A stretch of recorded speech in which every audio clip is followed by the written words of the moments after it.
Mahilig ka bang bumili ng pamporma mo sa mall? Pero sa haba ng pila sa fitting room, halos maubos ang oras mo? Kaway-kaway mga fashionistas, heto na ang ating na-discover.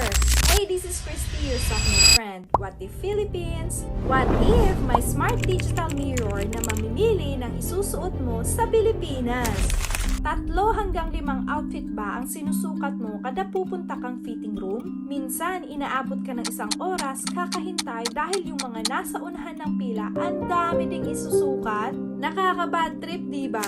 With smart digital mirror, lahat pinabilis. Tatayo ka lang sa harap ng salamin na to at mamimili ka ng outfit na gusto mo.